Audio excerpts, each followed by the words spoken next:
now. I'll be back on the early bus. Hopefully I'll be back late.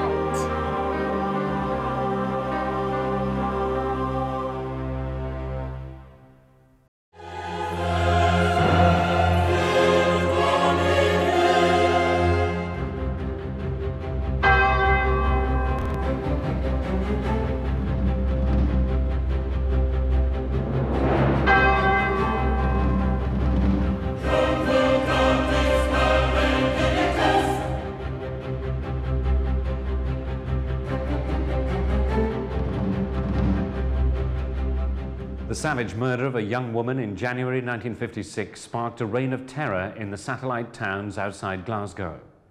A ruthless maniac was at work, one who would leave a trail of bodies in his wake and evade police for 2 years. His name, Peter Manuel. To detectives, he was a petty criminal, but not a murderer. So what turned this thief into a callous killer with a lust for sex and death? He was a peculiar sexual pervert. Definitely, I think, one of his things was women's underwear. And this is, I think, what happened in the first case of Anne Nealon's. What happened there, in fact, was that she left a cottage fairly late at night, was on her way home across a golf course. Manuel chased after her with some kind of fairly heavy thing in his hand. The poor girl scrambled over a barbed wire fence, getting herself quite badly cut on the barbed wire. He caught up with her, battered her head in. And what happened after that, we're not sure. All we know is that there were semen stains on her underwear and that, you know, there were signs that her underwear had been disturbed, but she hadn't been raped. A group of workmen near the golf course were among the first to hear of the murder. One of them had deep scratches on his face and aroused the suspicions of detectives. His name was Peter Manuel, and he was a convicted criminal.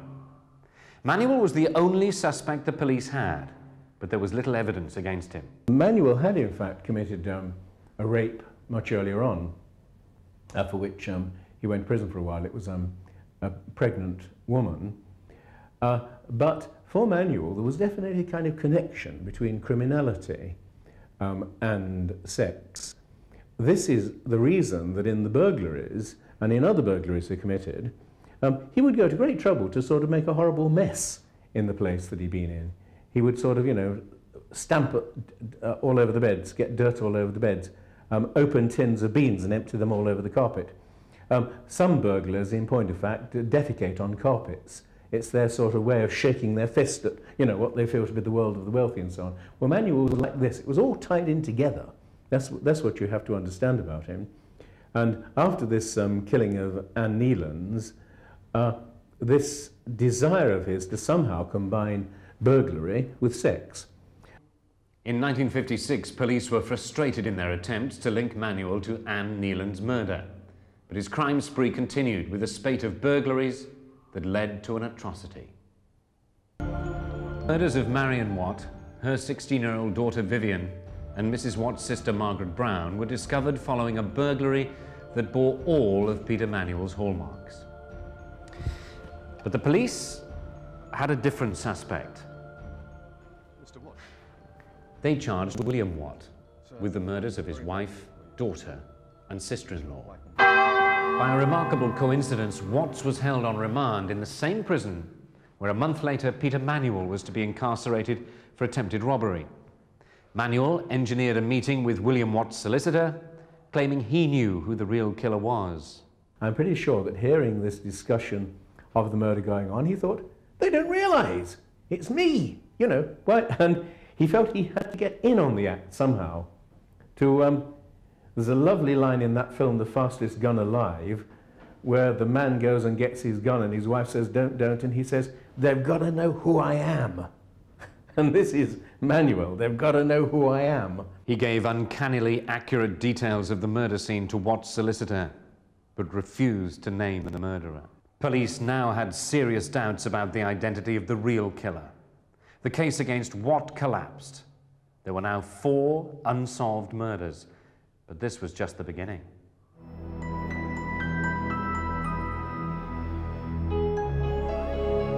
The bodies of Peter Smart, His wife Doris and 11-year-old son Michael were discovered by worried friends. All had been shot through the head at point-blank range. Money was missing from their home, and a tin of salmon had been opened and left to rot. It all pointed to Peter Manuel, who'd been released from prison just a few weeks earlier. Only days before the Smarts were savagely murdered, Isabel Cook, a pretty 17-year-old, went missing. One of her shoes and her water-filled handbag were recovered from a colliery shaft, but there was no sign of a body. It was now 2 years since the first set of killings, and history was repeating itself. The murder of the two girls, which were both basically sexual, are rather odd. The pathologist in the case of the second girl, Isabel Cook, said that in fact there had been signs of some peculiar sexual perversion, but he did not say what. Now, I suspect that all that had happened was simply that he'd sort of had a climax on her underwear, something of this sort. This is what obsessed him. It sounds absurd to murder a girl for the sake of taking her knickers, but I think this is basically what he did. But the police had a stroke of luck. They linked banknotes stolen during the Smart murders to Peter Manuel.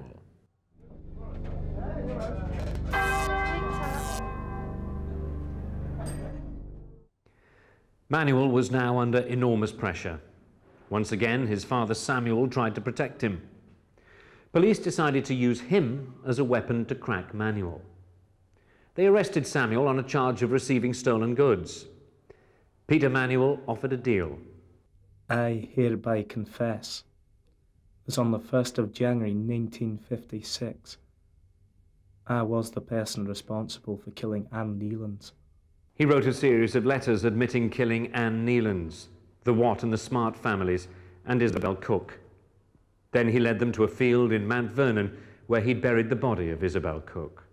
I think he killed simply because by that time he'd just worked up this tremendous antisocial thing. At his trial, he retracted his confessions. He dismissed his defense counsel and chose to represent himself. It was a daring and clever ploy. I think that what he wanted was his day in court, his big day. He didn't want to be taken into court, charged with these things, and then stand there like a mouse while the evidence was produced against him. What he wanted to do was sort of fight back, to play Perry Mason himself. This is why he wanted to, first of all, present his own defense, and secondly, cross-examine Watt. Don't forget that in an earlier case, he'd presented his own defense, and the judge had actually congratulated him on how well he'd done it. He wanted to be praised. Peter Manuel had a violent lust for power. He derived a morbid sexual thrill from the power of crime, especially murder. In the end, his need to parade that power destroyed him. His urge to conduct his own defense did little to impress the jury. It took them 2 hours and 21 minutes to find him guilty of the murders of the Watt and Smart families and Isabel Cook. Scotland's most notorious killer was executed on the 11th of July, 1958.